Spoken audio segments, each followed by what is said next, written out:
ವೀಕ್ಷಕರೇ ನಮಸ್ಕಾರ. ಈ ದಿನ .comಗೆ ಸ್ವಾಗತ. ನಾನು ಮನೋಜ್. ಎನ್ಕೌಂಟರ್, ಬಂಧನ ಹೀಗೆ ಕೇಂದ್ರ ಸರ್ಕಾರದ ನಕ್ಸಲ್ ವಿರೋಧಿ ಕಾರ್ಯಾಚರಣೆಯ ಬಳಿಕ ದೇಶದಲ್ಲಿ ಇದೀಗ ಮಾವೋವಾದಿ ನಾಯಕರುಗಳ ಹೋರಾಟದ ಶೈಲಿ ಬದಲಾಗ್ತಿದೆ. ನೂರಾರು ಮಾವೋವಾದಿಗಳು ಮುಖ್ಯವಾಹಿನಿಗೆ ಬಂದಿದ್ದಾರೆ.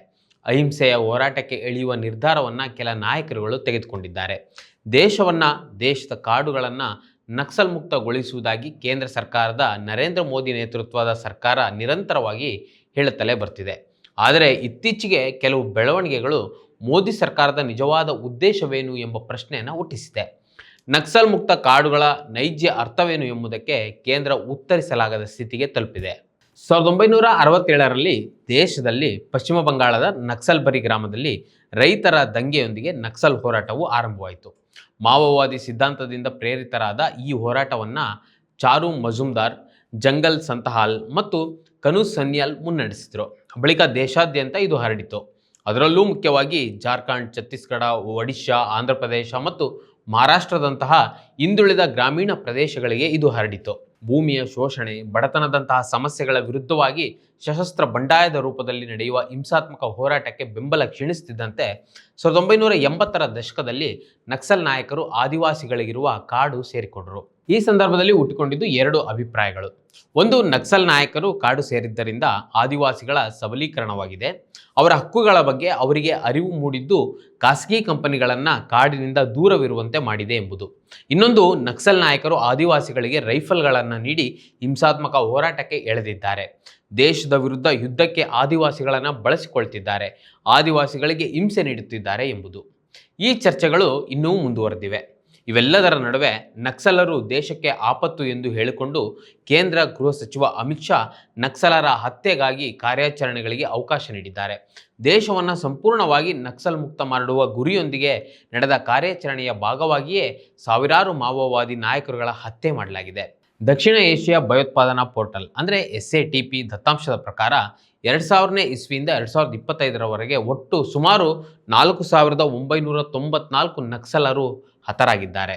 ಆದರೆ ಮಾವೋವಾದಿಗಳು ಮತ್ತು ಪೊಲೀಸರು ಹೇಳುವಂತೆ 2000ದಿಂದ 2024ರವರೆಗೆ ಸುಮಾರು 6160 ಮಾವೋವಾದಿ ನಾಯಕರುಗಳನ್ನು ಹತ್ಯೆ ಮಾಡಲಾಗಿದೆ. ಇವೆಲ್ಲದರ ನಡುವೆ ಕಾಡುಗಳು ಈಗ ನಕ್ಸಲ್ ಮುಕ್ತವಾಗ್ತಿವೆ. ಆದರೆ ನೂರಾರು ವರ್ಷಗಳಿಂದ ಕಾಡುಗಳ ಅಮೂಲ್ಯ ಸಂಪತ್ತನ್ನು, ಗಣಿಯನ್ನು ರಕ್ಷಣೆ ಮಾಡುತ್ತಿದ್ದ ಆದಿವಾಸಿಗಳ ರಕ್ಷಣೆಯಲ್ಲೂ ಕಾಡು ಇಲ್ಲದಂತಾಗ್ತಿದೆ. ಕೇಂದ್ರ ಸರ್ಕಾರ ಕಾಡುಗಳಲ್ಲಿ ನಕ್ಸಲರು ಇಲ್ಲದಂತೆ ಮಾಡಿ ಗಣಿಗಾರಿಕೆಗೆ ಅವಕಾಶ ನೀಡುತ್ತದೆ ಎಂಬ ಸಾಮಾಜಿಕ ಹೋರಾಟಗಾರರ ಆರೋಪ ಬರೀ ಆರೋಪವಾಗಿ ಉಳಿದಿಲ್ಲ, ಅದು ನಿಜವಾಗ್ತಿದೆ. ನಕ್ಸಲ್ ಮುಕ್ತ ಕಾಡು ನೆಪದಲ್ಲಿ ಇದೀಗ ದೇಶದ ಅಮೂಲ್ಯ ಖನಿಜಗಳನ್ನು ಕಾರ್ಪೊರೇಟ್ ಸಂಸ್ಥೆಗಳು, ಗಣಿ ದೊರೆಗಳು ಕೊಳ್ಳೆ ಹೊಡೆಯಲು ಕೇಂದ್ರ ಸರ್ಕಾರ ಅವಕಾಶ ನೀಡಿದೆ. ನಕ್ಸಲ್ ಮುಕ್ತ ಕಾಡುಗಳಲ್ಲಿ ಗಣಿಗಾರಿಕೆ. ಕಾಡುಗಳೆಂದರೆ ಬರೀ ಮರವಲ್ಲ, ಒಂದು ಜೀವ ಸಂಕುಲ, ಪ್ರಾಣಿ ಪಕ್ಷಿಗಳ ಆವಾಸ ಸ್ಥಾನ.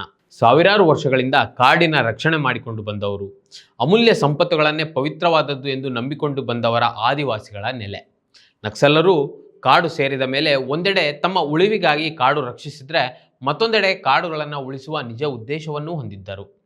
ಆದಿವಾಸಿಗಳ ಕಾಡು ರಕ್ಷಣೆಯ ಹೋರಾಟಕ್ಕೆ ನಕ್ಸಲ್ ನಾಯಕರು ಪರೋಕ್ಷವಾಗಿ ಧೈರ್ಯ ನೀಡಿದರು. ಆದರೆ ಇದೀಗ ದೇಶದಲ್ಲಿ ಬಹುತೇಕ ಕಡೆಗಳಲ್ಲಿ ಕೇಂದ್ರ ಸರ್ಕಾರ ನಕ್ಸಲ್ ವಿರೋಧಿ ಕಾರ್ಯಾಚರಣೆಯನ್ನು ನಡೆಸಿ ಹಲವು ನಾಯಕರುಗಳನ್ನು ಹತ್ಯೆಗೈದಿದೆ ಅಥವಾ ಬಂಧಿಸಿದೆ. ಇವೆಲ್ಲವೂ ನಡೆಯುತ್ತಿದ್ದಂತೆ ಈ ಕಾರ್ಯಾಚರಣೆಯ ಹಿಂದಿರುವ ಕೇಂದ್ರ ಸರ್ಕಾರದ ನಿಜ ಉದ್ದೇಶ ಬಯಲಾಗ್ತಿದೆ. ಕಾಡುಗಳನ್ನು ನಕ್ಸಲ್ ಮುಕ್ತಗೊಳಿಸಿ ಅಲ್ಲಿ ಕಾರ್ಪೊರೇಟ್ ಸಂಸ್ಥೆಗಳಿಗೆ ಗಣಿಗಾರಿಕೆ ನಡೆಸಲು ಅವಕಾಶ ನೀಡುವುದೇ ಈ ಕಾರ್ಯಾಚರಣೆಯ ಉದ್ದೇಶ ಎಂಬುದಕ್ಕೆ ಸ್ಪಷ್ಟ ಉದಾಹರಣೆ ಛತ್ತೀಸ್ಗಢದ ಆಬುಝ್ಮಡ್ ಮತ್ತು ಮಹಾರಾಷ್ಟ್ರದ ಗಡ್ಚಿರೋಲಿ. ನಕ್ಸಲ್ ಮುಕ್ತವಾದ ಮೂಲಸೌಕರ್ಯಗಳು ಇಲ್ಲದ ಪ್ರದೇಶಗಳಿಗೆ ರಸ್ತೆ, ಸಾರಿಗೆ ವ್ಯವಸ್ಥೆ ಕಲ್ಪಿಸುವ ನೆಪವನ್ನು ಸರ್ಕಾರ ಮುಂದಿಟ್ಟಿದೆ. ಗಣಿಗಾರಿಕೆಯಿಂದಾಗಿ ಜೀವ ವೈವಿಧ್ಯಕ್ಕೆ ಹಾನಿಯಾಗ್ತಿದೆ, ಕಾಡು ಬೆಟ್ಟಗಳು ನಾಶವಾಗ್ತಿವೆ. ಇದು ಈಗಾಗಲೇ ಸಮತೋಲನ ತಪ್ಪಿರುವ ಪರಿಸರ ವ್ಯವಸ್ಥೆಗೆ ಅಪಾಯಕಾರಿ, ಜಾಗತಿಕ ತಾಪಮಾನ ಹೆಚ್ಚಳಕ್ಕೆ ಕಾರಣವಾಗ್ತದೆ. ಈ ನಿಟ್ಟಿನಲ್ಲಿ ಕಾಡುಗಳಲ್ಲಿ ಗಣಿಗಾರಿಕೆಗೆ ನಕ್ಸಲರು ಅವಕಾಶ ನೀಡುತ್ತಿರಲಿಲ್ಲ. ಇದೀಗ ನಕ್ಸಲರಿಂದ ಮುಕ್ತಗೊಳಿಸಿದ ಛತ್ತೀಸ್ಗಢದ ಅಬುಝ್ಮಡ್ ಪ್ರದೇಶದಲ್ಲಿ ಗಣಿಗಾರಿಕೆಗಾಗಿ ಅರಣ್ಯ ಭೂಮಿಯನ್ನು ಬಳಸಿಕೊಳ್ಳಲಾಗ್ತಿದೆ. ಈಗಾಗಲೇ ಬಸ್ತಾರ್ನ ಬೈಲಾಡೀಲಾ ಬೆಟ್ಟಗಳಲ್ಲಿ ಗಣಿಗಾರಿಕೆಯನ್ನು ವಿಸ್ತರಿಸುವ ಪ್ರಸ್ತಾವನೆಗಳಿವೆ. ಛತ್ತೀಸ್ಗಢದ ಅಬುಝ್ಮಡ್ ಗಣಿಗಾರಿಕೆ. ಛತ್ತೀಸ್ಗಢದ ಬಸ್ತಾರ್ ವಿಭಾಗದಲ್ಲಿರುವ ಅಬುಝ್ಮಡ್ ಅತ್ಯಂತ ಶ್ರೀಮಂತ ಖನಿಜ ಸಂಪನ್ಮೂಲಗಳನ್ನು ಹೊಂದಿರುವ ಪ್ರದೇಶ. ವಿಶ್ವದರ್ಜೆಯ ಕಬ್ಬಿಣ ಅದಿರಿನ ನಿಕ್ಷೇಪಗಳಿಗೆ ಹೆಸರುವಾಸಿಯಾಗಿದೆ. ಕಬ್ಬಿಣ ಮಾತ್ರವಲ್ಲದೆ ತವರ, ಅಲ್ಯೂಮಿನಿಯಂ ತಯಾರಿಕೆಗೆ ಬೇಕಾದ ಬಾಕ್ಸೈಟ್ ನಿಕ್ಷೇಪಗಳು ಇಲ್ಲಿವೆ. ಇನ್ನು ಕೊರಡಮ್ ಮತ್ತು ಅಲೆಕ್ಸಾಂಡ್ರೈಟ್ನಂತಹ ಅಪರೂಪದ ರತ್ನಗಳು ಕಂಡುಬರ್ತವೆ.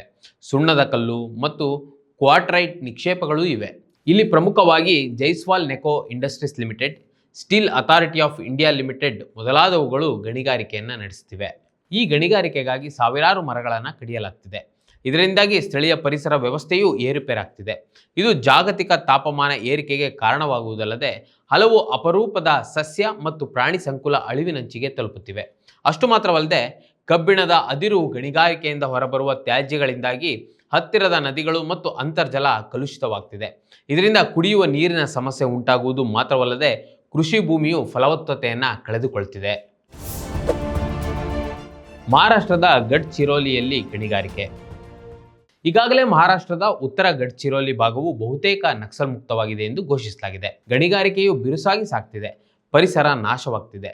ಗಡ್ಚಿರೋಲಿ 178 ಮಿಲಿಯನ್ ಟನ್ ಕಬ್ಬಿಣದ ಅದಿರು ನಿಕ್ಷೇಪವನ್ನು ಹೊಂದಿರುವ ಜಿಲ್ಲೆ. ಇಲ್ಲಿನ ಸೂರಜಗಡ ಮತ್ತು ಬಮ್ರಾಗಡ ಪ್ರದೇಶಗಳಲ್ಲಿ ಅತಿ ಹೆಚ್ಚು ಕಬ್ಬಿಣದ ಅದಿರುಗಳಿವೆ. ಇದಲ್ಲದೆ ಸುಣ್ಣದ ಕಲ್ಲು ಮತ್ತು ವೈರಗಡದಲ್ಲಿ ವಜ್ರದ ನಿಕ್ಷೇಪಗಳೂ ಇವೆ. ಈ ಬಹುತೇಕ ಗಣಿಗಾರಿಕೆ ಆರ್ಥಿಕವಾಗಿ ಲಾಭ ಎನಿಸಿದರೂ ಕಾಡುಗಳ ನಾಶವಾಗ್ತಿದೆ. ಈಗಾಗಲೇ ಗಣಿಗಾರಿಕೆಗಾಗಿ ಸುಮಾರು 1.23 ಲಕ್ಷಕ್ಕೂ ಹೆಚ್ಚು ಮರಗಳನ್ನು ಕಡಿಯಲು ಸರ್ಕಾರ ಅನುಮೋದನೆ ನೀಡಿದ್ದು ದಟ್ಟ ಅರಣ್ಯ ಪ್ರದೇಶ ನಾಶವಾಗ್ತಿದೆ. ಈ ಜಿಲ್ಲೆಯ ಸುಮಾರು 937 ಹೆಕ್ಟೇರ್ ಅರಣ್ಯ ಭೂಮಿಯನ್ನು ಗಣಿಗಾರಿಕೆಗೆ ಬಳಸಿಕೊಳ್ಳಲಾಗ್ತಿದ್ದು ಜೀವ ವೈವಿಧ್ಯದ ಮೇಲೆ ಕೆಟ್ಟ ಪರಿಣಾಮವನ್ನು ಬೀರ್ತಿದೆ. ಅಷ್ಟು ಮಾತ್ರವಲ್ಲದೆ ಈ ಪ್ರದೇಶವು ತಡೋಬಾ ಮತ್ತು ಇಂದ್ರಾವತಿ ಹುಲಿ ಸಂರಕ್ಷಿತ ಪ್ರದೇಶಗಳನ್ನು ಸಂಪರ್ಕಿಸುವ ಪ್ರಮುಖ ಅರಣ್ಯ ಮಾರ್ಗವಾಗಿದೆ. ಆದರೆ ಈಗ ಗಣಿಗಾರಿಕೆಯಿಂದಾಗಿ ಹುಲಿಗಳ ಮುಕ್ತ ಸಂಚಾರಕ್ಕೆ ಅಡ್ಡಿಯುಂಟಾಗಿ ಮಾನವ ವನ್ಯಜೀವಿ ಸಂಘರ್ಷ ಅಧಿಕವಾಗುವ ಅಪಾಯವಿದೆ. ಈಗಾಗಲೇ ಜಲಮಾಲಿನ್ಯವೂ ಆಗಿದೆ. ಕಬ್ಬಿಣದ ಅದಿರು ಸಂಸ್ಕರಣೆಯಿಂದ ಹೊರಬರುವ ಕೆಂಪು ಆಕ್ಸೈಡ್ ಮತ್ತು ರಾಸಾಯನಿಕ ತ್ಯಾಜ್ಯಗಳು ಸ್ಥಳೀಯವಾಗಿ ನದಿ ಮತ್ತು ಹಳ್ಳಗಳನ್ನು ಸೇರ್ತಿವೆ. ಧೂಳು, ರಾಸಾಯನಿಕಗಳಿಂದ ಸ್ಥಳೀಯರಲ್ಲಿ ಸಿಲಿಕೋಸಿಸ್ ಎಂಬ ಗಂಭೀರ ಶ್ವಾಸಕೋಶದ ಕಾಯಿಲೆ, ಉಸಿರಾಟದ ತೊಂದರೆಗಳು, ಚರ್ಮವ್ಯಾಧಿಗಳು ಕಾಣಿಸಿಕೊಳ್ತಿವೆ. ಇನ್ನೊಂದೆಡೆ ಗಣಿಗಾರಿಕೆ ಪ್ರದೇಶದಿಂದ ಹರಿದು ಬರುವ ತ್ಯಾಜ್ಯಗಳು ಗದ್ದೆಗಳಿಗೆ ನುಗ್ಗಿ ಕೃಷಿ ಭೂಮಿ ಹಾಳಾಗ್ತಿದೆ. ರೈತರ ಆದಾಯಕ್ಕೆ ಕೊಡಲಿ ಪೆಟ್ಟು ಬಿದ್ದಿದೆ. ಗಣಿಗಾರಿಕೆ ವಿರುದ್ಧ ಹೋರಾಟ ಹಿಂಸಾತ್ಮಕ ರೂಪಕ್ಕೆ ತಿರುಗುವ ಸಾಧ್ಯತೆಯೂ ಇದೆ. ಇವಿಷ್ಟು ನಕ್ಸಲ್ ಮುಕ್ತ ಎನಿಸಿಕೊಂಡ 2 ಪ್ರದೇಶಗಳಲ್ಲಿ ಸರ್ಕಾರ ಗಣಿ ಸಂಸ್ಥೆಗಳ ಮೂಲಕ ನಡೆಸುತ್ತಿರುವ ಲೂಟಿ. ಆದರೆ ಈಗಾಗಲೇ ದೇಶದ ಹಲವು ಭಾಗಗಳಲ್ಲಿ ಸರ್ಕಾರ ಅಂಬಾನಿ, ಅದಾನಿಯಂತಹ ಬಂಡವಾಳಶಾಹಿಗಳ ಲಾಭಕ್ಕಾಗಿ ಕಾಡುಗಳ ನಾಶವನ್ನೇ ನಡೆಸುತ್ತಿದೆ. ಮೂಲಸೌಕರ್ಯ ಅಭಿವೃದ್ಧಿ ನೆಪದಲ್ಲಿ ಕಳಪೆ ಕಾಮಗಾರಿ ನಡೆಸುವ ಸಂಸ್ಥೆಗಳಿಗೆ ಲಾಭ ಮಾಡಿಕೊಡ್ತಿದೆ. ಗಣಿಗಾರಿಕೆ ನಡೆಸುವ ಸಂಸ್ಥೆಗಳಿಗೆ ಸರಕು ಸಾಗಾಟಕ್ಕೆ ಸಹಾಯವಾಗಲೆಂದೇ ರಸ್ತೆ ಸಂಪರ್ಕ ಕಲ್ಪಿಸುತ್ತಿದೆ. ಹೀಗಿರುವಾಗ ಈ ಬಿಜೆಪಿ ಸರ್ಕಾರವು ಒಂದೇ ಮಾತರಂ ಹಾಡಿಗೆ ಗೌರವ ನೀಡುತ್ತದೆಯೇ? ಗಣಿಗಾರಿಕೆಗೆ ಅವಕಾಶ ನೀಡುವ ಈ ಬಿಜೆಪಿ ಸರ್ಕಾರದ ನಾಯಕರುಗಳು ಉತ್ತಮವಾದ ಅಥವಾ ಶುದ್ಧ ನೀರಿನಿಂದ ಕೂಡಿದವಳು ಅಂದರೆ ಸುಜಲಂ, ಉತ್ತಮವಾದ ಹಣ್ಣು ಹಂಪಲುಗಳಿಂದ ಅಥವಾ ಆಹಾರ ಧಾನ್ಯಗಳಿಂದ ಕೂಡಿದವಳು ಅಂದರೆ ಸುಫಲಂ, ಹಸಿರು ಸಸ್ಯಗಳಿಂದ ಕಂಗೊಳಿಸುತ್ತಿರುವಳು ಅಥವಾ ಹಸಿರು ಪೈರುಗಳಿಂದ ದಟ್ಟವಾಗಿ ಕಾಣುವವಳು ಅಂದರೆ ಸಸ್ಯ ಶ್ಯಾಮಲಂ ಎಂದು ಹಾಡುವುದು ಶೋಭಿಸುವುದೇ? ಮತ್ತಷ್ಟು ವಿಶೇಷ ವಿಡಿಯೋಗಳನ್ನು ನೋಡಲು ಮತ್ತು ಹೊಸ ವಿಡಿಯೋಗಳ ಬಗ್ಗೆ ತಿಳಿಯಲು ಈ ದಿನ .com ಯೂಟ್ಯೂಬ್ ಚಾನೆಲ್ ಸಬ್ಸ್ಕ್ರೈಬ್ ಮಾಡಿ ಮತ್ತು ಬೆಲ್ ಐಕಾನ್ ಕ್ಲಿಕ್ ಮಾಡಿ.